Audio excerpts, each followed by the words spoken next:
Voilà, il donne Bismillahirrahmanirrahim. Donc, on va continuer le chapitre, l'ordre dans R, la partie 2, donc l'ordre dans l'ensemble des nombres réels, la partie 2, et on va traiter la valeur absolue.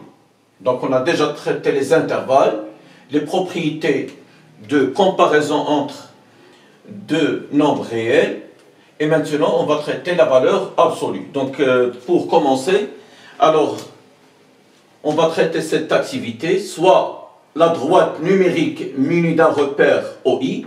Voici la droite. D'accord? Alors, la première question, déterminer la distance OI.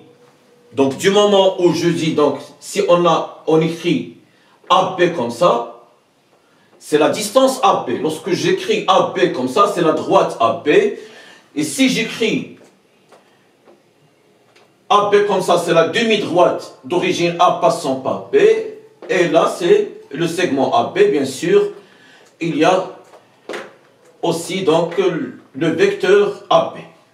Mais du moment où j'écris AB tout court, ça veut dire c'est la distance AB. Donc on veut déterminer la distance OI, OA, OP, OC et OH. Alors, donc, l'abscisse de I, c'est 1. Donc, la distance OI, elle est égale à 1. La distance OI, elle est égale à une unité. La distance OA, c'est parce que l'abscisse de A, c'est 3. Donc, on a 3 unités. Ça veut dire que OA, elle est égale 3. La même chose. OP, donc on compte 1, 2, ou bien directement l'abscisse de P, c'est 5. Donc, la distance OP, c'est exactement 5. Bon, la distance OC, alors on remarque que C, son abscisse, c'est moins 2. Mais on sait que la distance, elle est toujours positive. Alors, on a une unité et 2 unités. Donc, la distance OC, ce n'est que 2. La distance OH, donc l'abscisse de H, c'est moins 4. Et c'est parce que la distance, elle est toujours positive. Donc, OH, la distance OH, donc, on a 4 unités, ça veut dire, donc, elle est égale à 4. Voilà. Donc, on remarque ici, malgré que C, son abscisse, c'est moins 2, mais la distance, sachant que la distance, elle est toujours positive, donc la distance OC, c'est exactement 2. Alors, la deuxième question, soit M un point d'abscisse X. On veut déterminer OM. Donc, M, c'est un point qui appartient à la droite, au repère, donc OI, d'accord, et d'abscisse X. Donc, il se peut que le point M est situé là.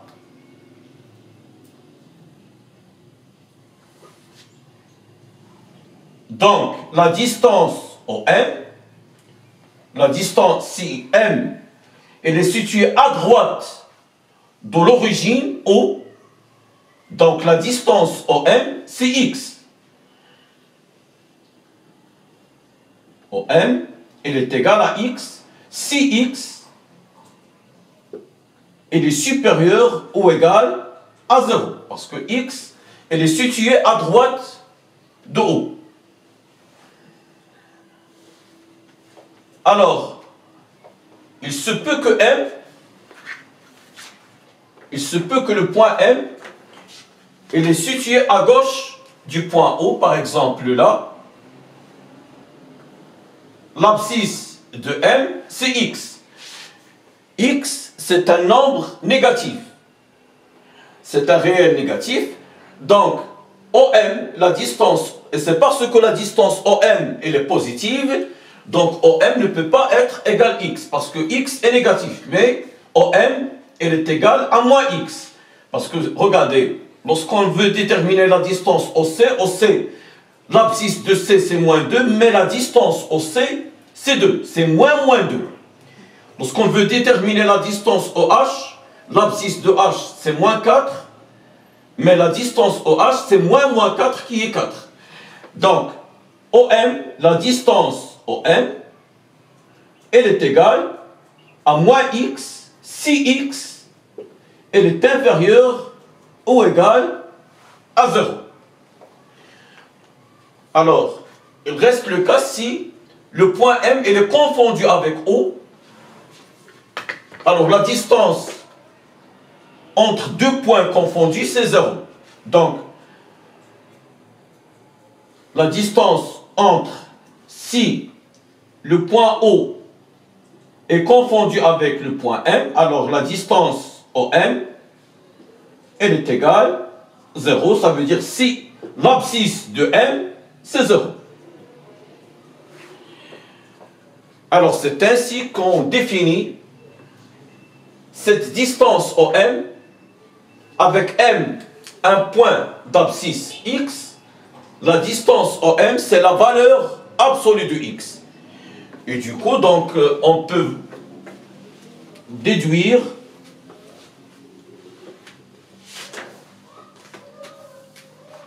que la valeur absolue de X, ce n'est que la distance donc, qui sépare O à M. Donc, si X elle est positive, donc la valeur absolue de X, c'est X. Si X elle est supérieure ou égale à 0. La valeur absolue de X, elle est égale à moins X si X elle est inférieure ou égale à 0. Voilà. Alors, et la valeur si la valeur absolue de X égale 0, ça veut dire le point M il est confondu avec le point O. Donc si seulement si X égale 0. Alors maintenant, on va traiter quelques propriétés de la valeur absolue.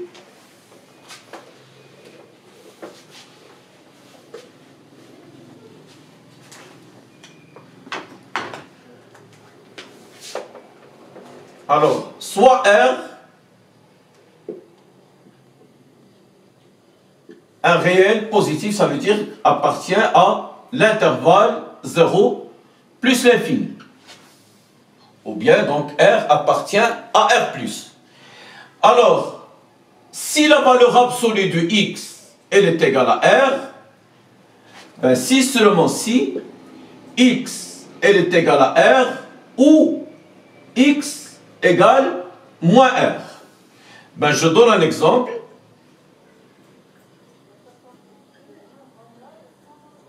Si la valeur absolue de X égale 4, bon, il est équivalent à dire que soit X égale 4 ou X égale moins 4. Donc la valeur absolue de X égale 5, ça veut dire X elle est égale à 5 ou X égale moins 5. Alors maintenant, donc je vais tracer le repère. Alors là, j'ai le point O, le point I,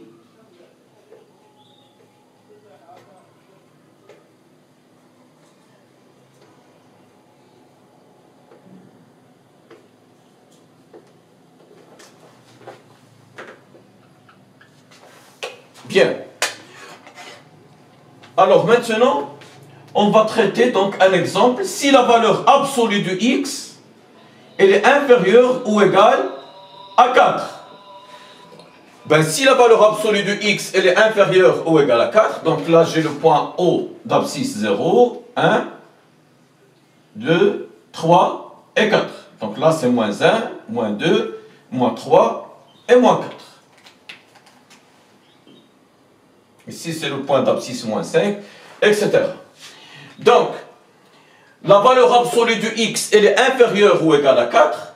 Donc, si seulement si, Donc d'après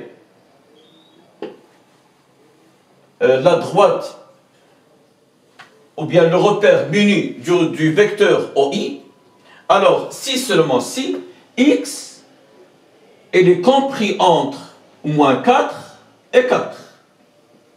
En effet, si je considère tout élément qui appartient, alors tout élément qui appartient à cet intervalle, moins 4, 4, on remarque que sa valeur absolue, elle est inférieure ou égale à 4. Par exemple, si je choisis x égale 3, la valeur absolue de 3, c'est 3. Si je considère x égale moins 3, la valeur absolue, c'est 3 et elle est inférieure à 4. Si x égale moins 1, donc la valeur absolue de moins 1, c'est 1, donc et 1, elle est inférieure ou égale à 4. Donc en général, la valeur absolue de x, si la valeur absolue de x elle est inférieure ou égale à r, ben si seulement si x elle est comprise entre moins r et r. La valeur absolue, donc la valeur absolue du x égale r, si seulement si x égale r ou x égale moins r. La valeur absolue du x inférieure ou égale à r, si seulement si x elle est compris entre moins r et r. La valeur absolue du x inférieure ou égale à 4, donc d'après la droite graduée, donc x elle est compris entre moins 4 et 4. Maintenant, si je veux la valeur absolue de x supérieure ou égale à 4. Donc là, c'est en général la valeur absolue de x inférieure ou égale à 4, à r, si seulement si x est compris entre moins r et r.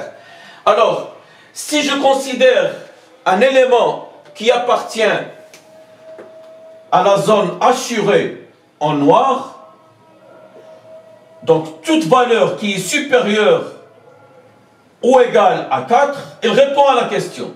Donc on a si seulement si, donc x il est supérieur ou égal à 4.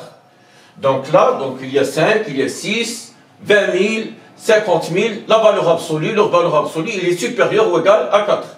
De même, toute valeur qui est inférieure ou égale à moins 4, sa valeur absolue, elle est supérieure ou égale à 4. Par exemple, si je considère moins 5, la valeur absolue de moins 5, c'est 5. Et 5, il est supérieur ou égal à 4. Si je considère moins 1000, la valeur absolue de moins 1000 qu'on a définie donc dès le début, qui est une distance, la valeur absolue de moins 1000, c'est 1000. Et 1000, elle est supérieure à 4. Donc la zone qui est assurée, donc ça veut dire que x, soit qu'il est supérieur ou égal à 4, ou x, elle est inférieure ou égale à moins 4. Donc, on va généraliser tout ceci dans une propriété.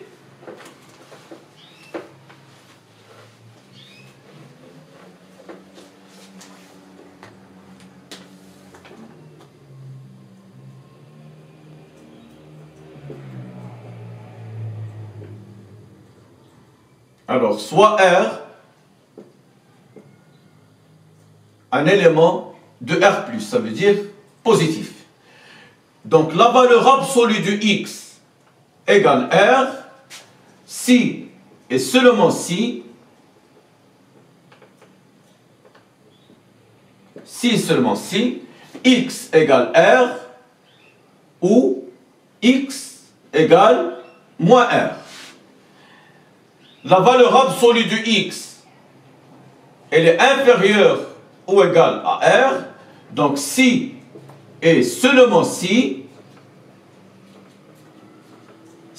et seulement si, x, elle est comprise entre moins R et R. La valeur absolue de x, elle est supérieure ou égale à R, ben si et seulement si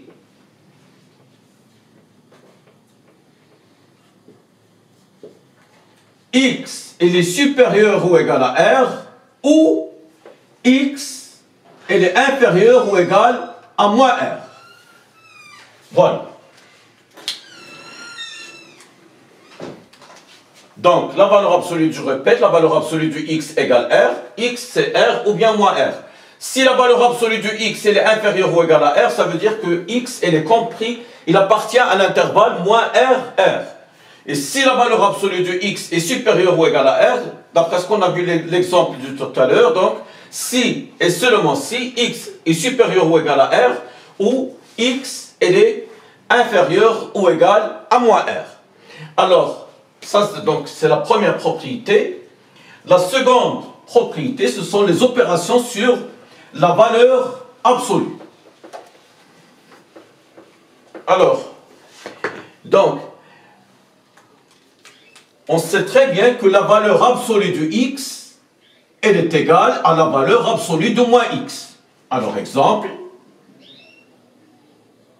la valeur absolue de 7, c'est 7, et la valeur absolue de moins 7, c'est 7. D'accord? Donc, quel que soit x, pour tout x élément de R, la valeur absolue de x, elle est égale à la valeur absolue de moins x. La seconde propriété, c'est que la valeur absolue de x fois y, elle est égale à la valeur absolue de x fois la valeur absolue de y. D'accord?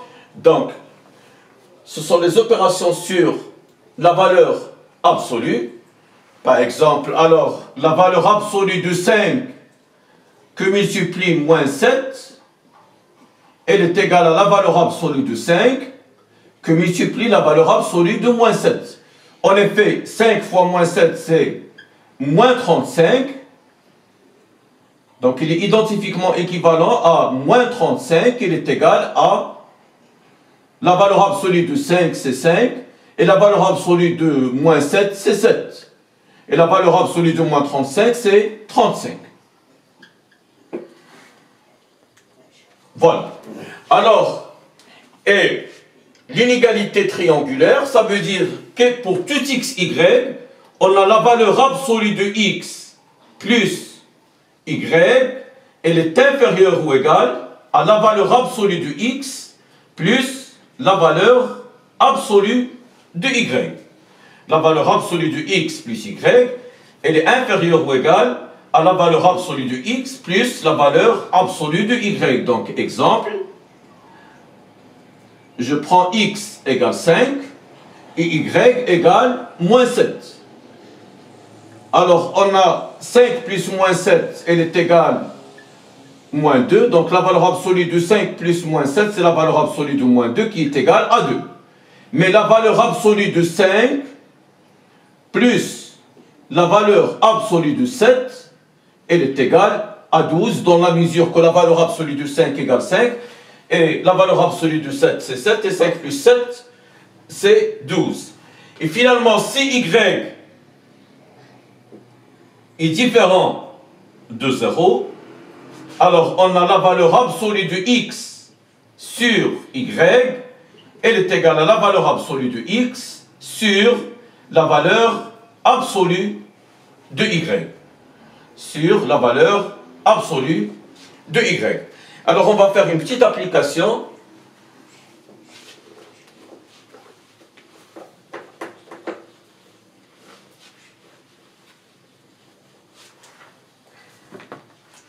Bon, alors application.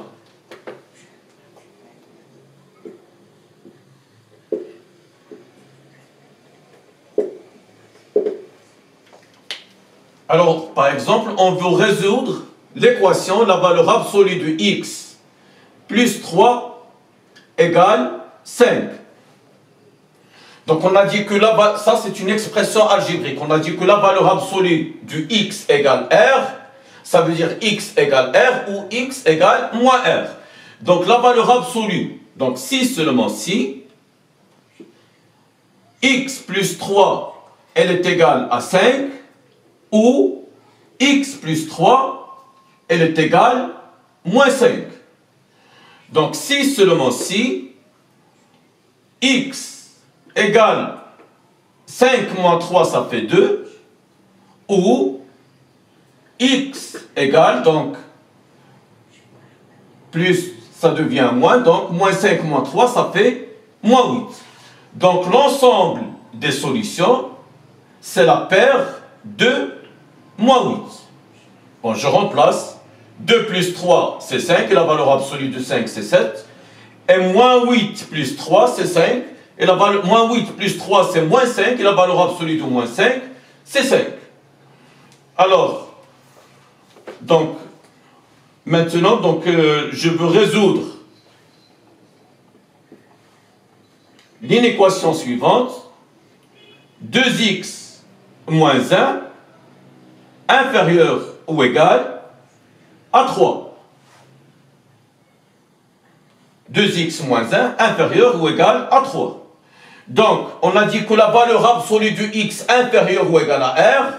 Donc, je rappelle, la valeur absolue du x inférieure ou égale à r, si seulement si x est compris entre moins r et r. D'accord? Alors, 2x moins 1, là, en valeur absolue, elle est inférieure ou égale à 3. Donc, si seulement si 2x moins 1, elle est compris entre moins 3 et 3. Donc, si seulement si, je vais isoler le x. Donc, 2x, j'ajoute 1. J'ajoute ici 1, ça donne moins 2. Et j'ajoute ici 1, ça donne 4. Donc, je vais multiplier par le nombre positif 1 sur 2. Donc, si seulement si, moins 1, elle est inférieure ou égale à x. Et 4 sur 2, c'est 2. Donc, la solution de cette inéquation, c'est l'intervalle fermé moins 1, 2. Voilà, donc on a traité aujourd'hui, donc la deuxième séance, on a traité la valeur absolue et les différentes propriétés avec un exercice d'application. Voilà, je vous remercie. Donc, Inch'Allah, la dernière séance, on va traiter l'encadrement. Ce n'est pas la dernière, c'est l'avant-dernière. On va traiter l'encadrement. Et la dernière, on va voir quelques exercices. Je vous remercie.